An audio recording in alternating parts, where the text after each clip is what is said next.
Assalamualaikum warahmatullahi wabarakatuh. Salam guru penggerak. Perkenalkan, nama saya Ibu Mahmudah, calon guru penggerak angkatan 10 dari SMP 4 Bangkalan, Jawa Timur. Kali ini saya akan mempresentasikan aksi nyata saya pada modul 1.3 Gizi Guru Penggerak. Aksi nyata kali ini saya lakukan sebagai implementasi dari rencana manajemen prakarsa perubahan yang telah dibuat dengan pendekatan inquiry apresiatif untuk menumbuhkan murid yang memiliki karakter profil pelajar Pancasila. Apa latar belakang aksi nyata yang saya lakukan? Yang pertama, berdasarkan tujuan pendidikan Ki Hajar Dewantara, yaitu pendidikan yang menuntun segala kodrat pada anak untuk mencapai keselamatan dan kebahagiaan setinggi-tingginya, baik sebagai anggota masyarakat maupun sebagai manusia.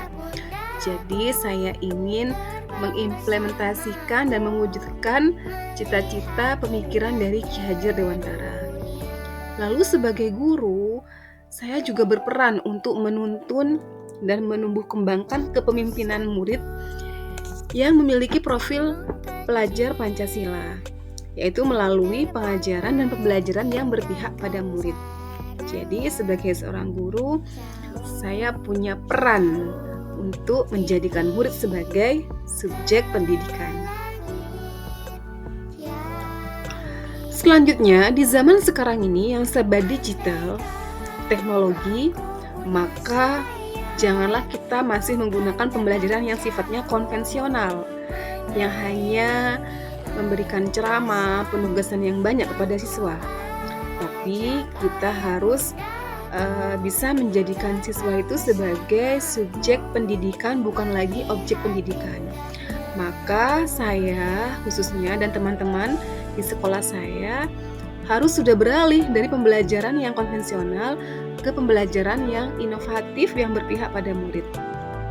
Pembelajaran yang menyenangkan dan tidak membosankan. Maka dari itu, perkembangan informasi melalui handphone sekarang sangat cepat. Maka kita sebagai guru nggak boleh ketinggalan. Murid pun juga mungkin bisa lebih pandai daripada gurunya. Maka handphone yang mereka punya harus bisa kita manfaatkan agar lebih tepat guna dan tidak useless.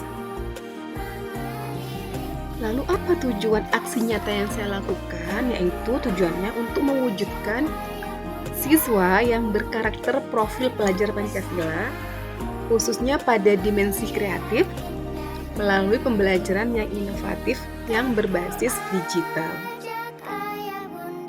Seperti yang sudah saya sampaikan, dari tujuan tadi saya sudah membuat visi guru penggerak, yaitu mewujudkan peserta didik yang berakhlak mulia, kreatif, inovatif, dan berdisiplin positif, serta berkarakter profil pelajar Pancasila. Maka prakarsa perubahan yang sudah saya buat yaitu menumbuhkan kreativitas murid melalui media pembelajaran yang inovatif. Model pembelajaran inovatif itu banyak sekali, diantaranya seperti kontekstual, scientific, problem solving, realistic, discovery learning, dan juga kooperatif. Maka dengan seorang guru menerapkan pembelajaran yang inovatif, maka akan melatih cara berpikir siswa yang kronologis dan juga siswa menjadi kreatif. Baik, selanjutnya tahapan-tahapan aksi nyata yang saya lakukan sebagai guru penggerak. Yang pertama yaitu tahap perencanaan, yang kedua tahap pelaksanaan, dan yang ketiga tahap refleksi.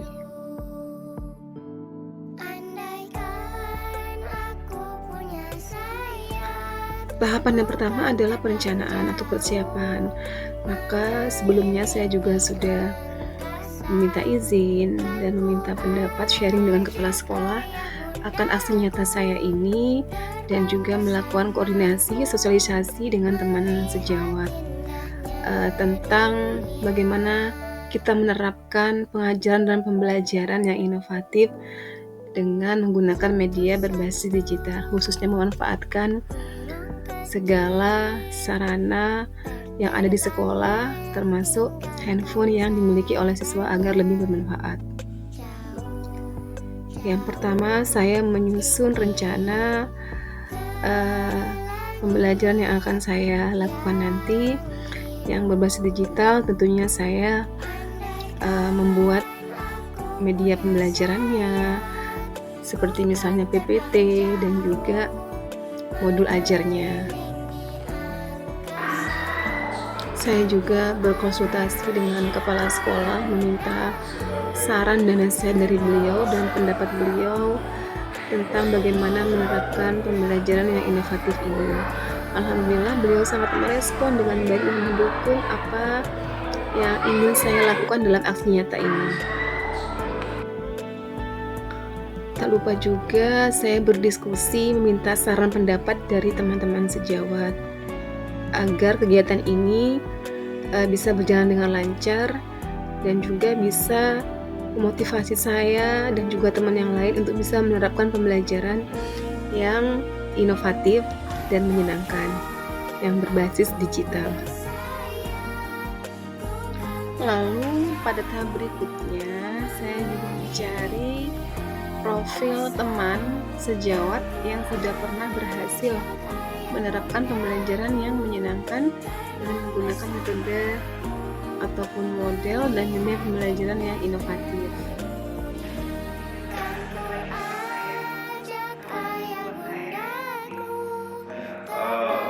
Saya biasanya sering menggunakan teknologi pembelajaran sehingga orientasinya tetap ke murid. Jadi segala sesuatunya saya melihat kondisi murid seperti apa, kemampuannya seperti itu. Namun dalam proses pembelajaran media yang saya gunakan, saya biasanya memang menggunakan contohnya saya kalau presentasi itu biasanya menggunakan karena di sana model-model pembelajarannya pun anak-anak pasti terlihat antusias karena hal baru bagi mereka dan tidak jenuh dibandingkan dengan tidak menggunakan media yang dengan teknologi seperti itu.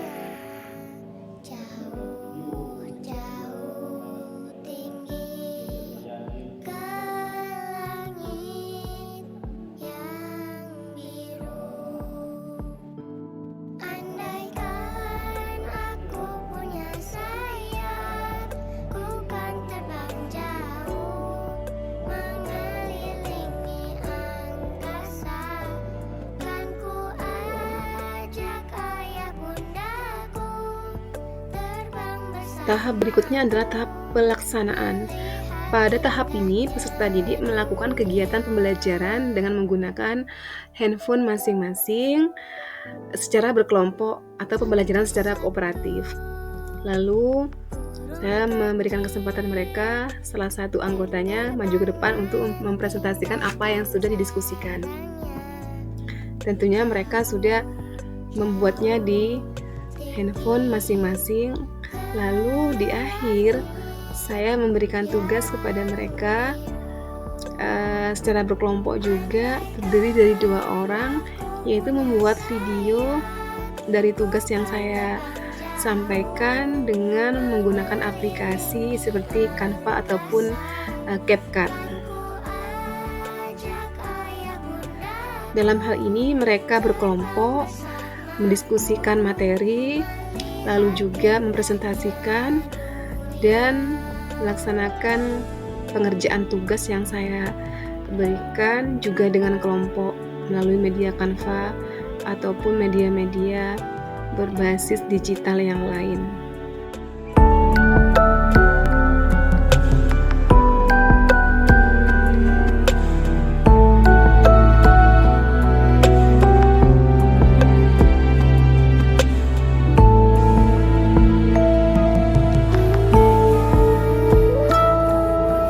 Satu-satu daun-daun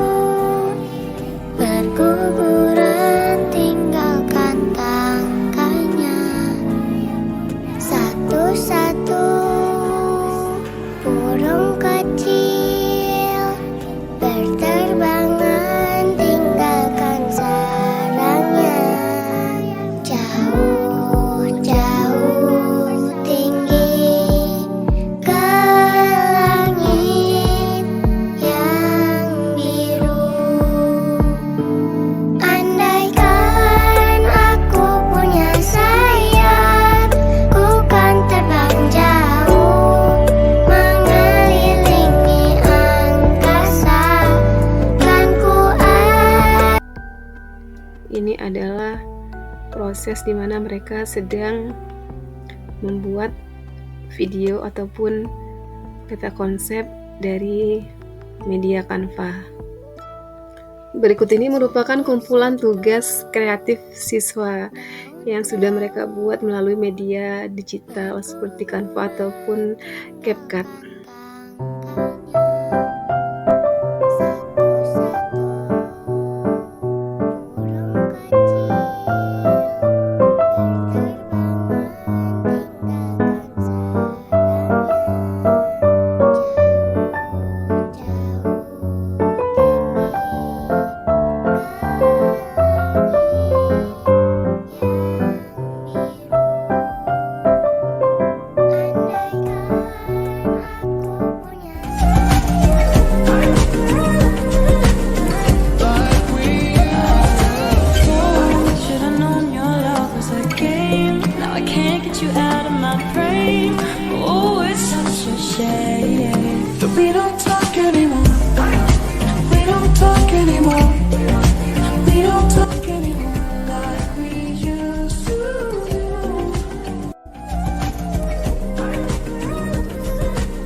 Ini adalah materi pada kelas 8 tentang ilmuwan-ilmuwan Islam yang ada pada masa dinasti Abbasiyah.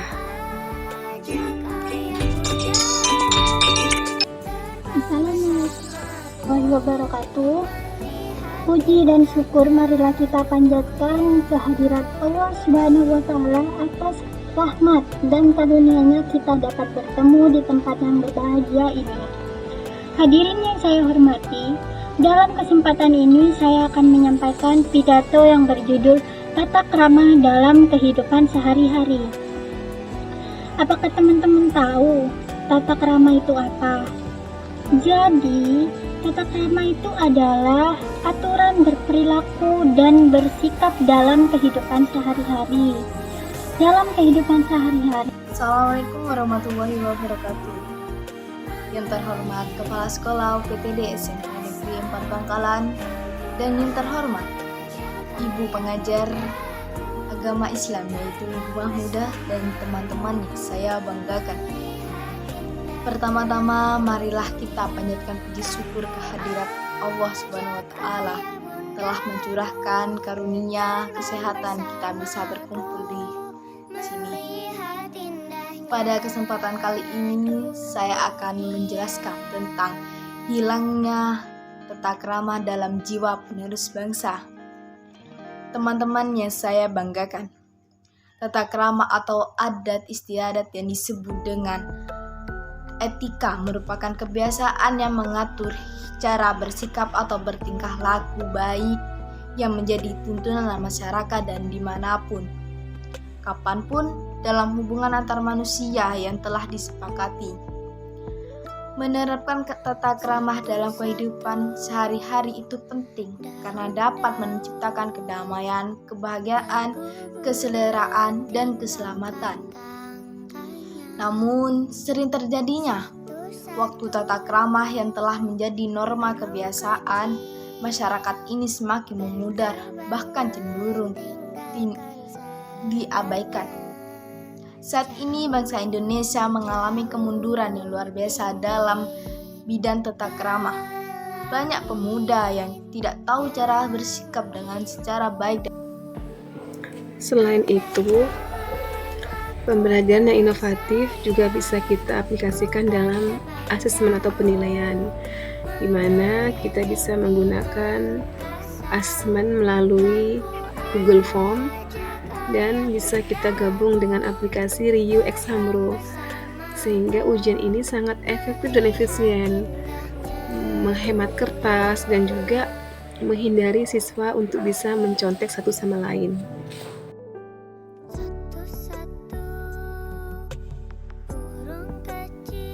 Tahap berikutnya adalah saya melakukan refleksi.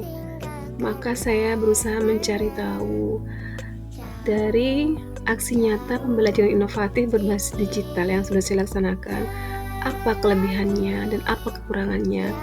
Maka kekurangan tersebut bisa saya analisis sehingga saya mencari tahu bagaimana solusinya sehingga pembelajaran kedepannya bisa lebih baik lagi. Assalamualaikum warahmatullahi wabarakatuh. Saya Cahyani Widayati. Saya adalah rekan sejawat Ibu Mahmudah di UPTD SMPN 4 Bangkalan.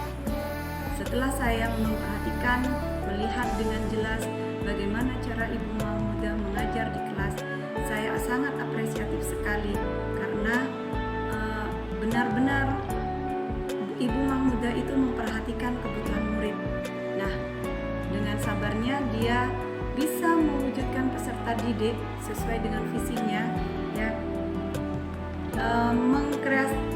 mengajak siswa untuk lebih kreatif dan inovatif sesuai dengan kemajuan teknologi sekarang ini, tapi tanpa mengurangi karakter profil pelajar Pancasila. Nah, saya berharap kedepannya teman-teman di UPTD SMPN 4 Bangkalan akan mengikuti jejak beliau untuk mengikuti guru penggerak. Terima kasih. Wassalamualaikum warahmatullahi wabarakatuh. Demikianlah aksi nyata ini saya buat. Semoga dapat meningkatkan kreativitas dan motivasi belajar peserta didik sehingga mereka lebih berinovasi lagi dalam belajar dan semakin meningkatkan keterampilan mereka, khususnya dalam menggunakan media digital. Terima kasih. Salam guru penggerak. Semoga tetap tergerak, bergerak, dan menggerakkan. Wassalamualaikum warahmatullahi wabarakatuh.